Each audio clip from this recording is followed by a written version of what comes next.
In this video, we're going to discuss approximating derivatives from graphs. So recall that the derivative is the slope of the tangent line. So if we had to approximate a tangent line, kind of draw in a tangent line, we can just use our informed guess about what the slope is of that line, and we'll find the value of the derivative.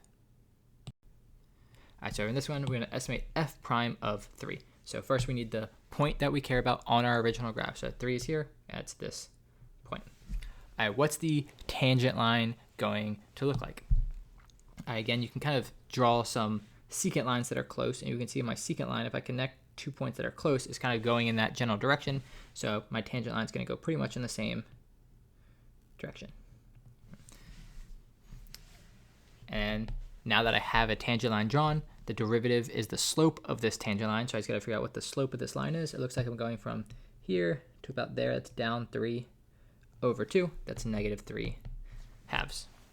All right, so that's all you have to do. Do your best to kind of draw in a tangent line that is as accurate as you can be, and just see the slope. About f prime of 4. 4 is right here.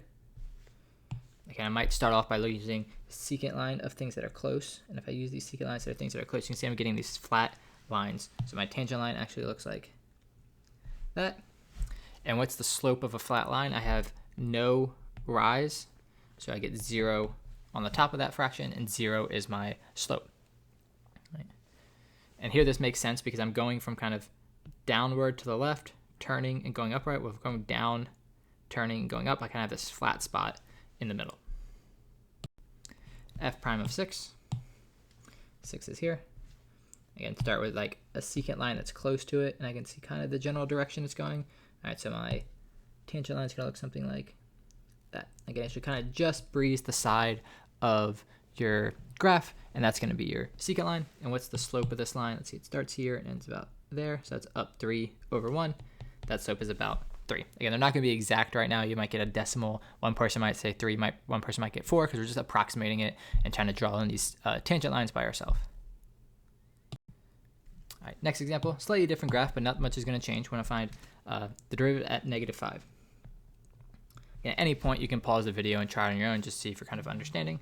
If you do this one, all right, we're going this general direction. So our tangent line is going to look like that.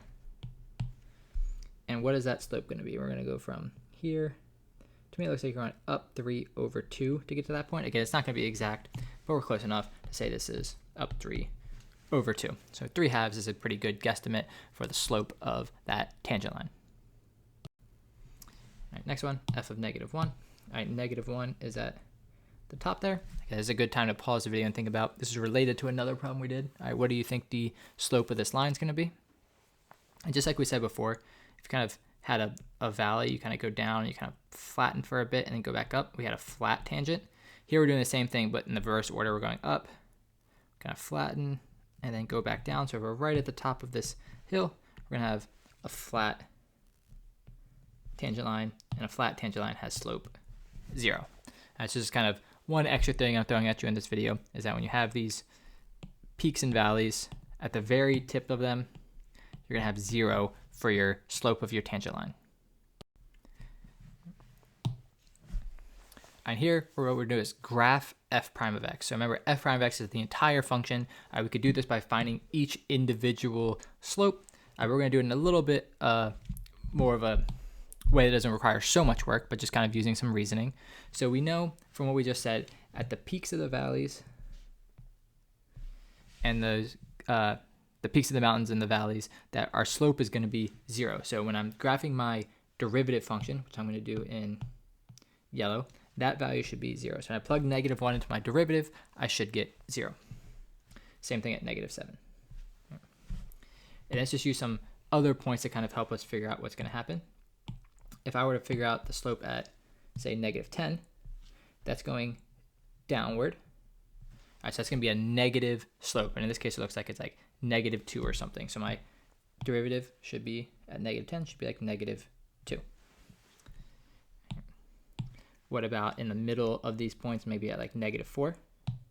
All right, that's going up here. And again, you can see it's going upward. It's a positive one. This one looks like it's like 1.5. So like maybe that's the slope. Again, it's not going to be exact for right now. And then we need some points to the right. So let's try 2. All right, 2, my tangent line is going down again, so it's going to be negative. In this case, it might be like -3. So at 2, my derivative is -3. All right, and now I'm just going to connect the points. All right, as my slopes get closer to -7, you can see they're kind of getting shallower, so they're smaller slopes. So this is going to slowly get smaller. Then as I go past -7, all these slopes are getting bigger. They're going to go up to that kind of point there. Then they kind of level off again, and they're getting a little bit flatter, so they're going to go back down. And then they just start kind of rocketing down, so they're going to get really big as the graph goes to the right. All right, so this is practice and kind of really quickly seeing what is your tangent line going to look like, a kind of rough estimate of your slope, and we can see what the derivative is going to look like. All right, so here's the important points from this lesson. All right, the derivative is the slope of the tangent line. I can't do anything we're doing this week without knowing the derivative is the slope of the tangent line. The tangent line is the direction this graph is going at this time. So if I was drawing a graph and kind of stopped right now, right as I was drawing this last little bit, that kind of tells me where that tangent line would be going. It's the same direction I would be going. So then if I continue my graph, that would be the tangent line at that point where I stopped. All right, steeper lines have larger slopes, so that slope is bigger than that slope, is bigger than that slope. And the peaks and valleys, so up here, down there, up there, down there, all of those have a flat tangent line, slope is 0.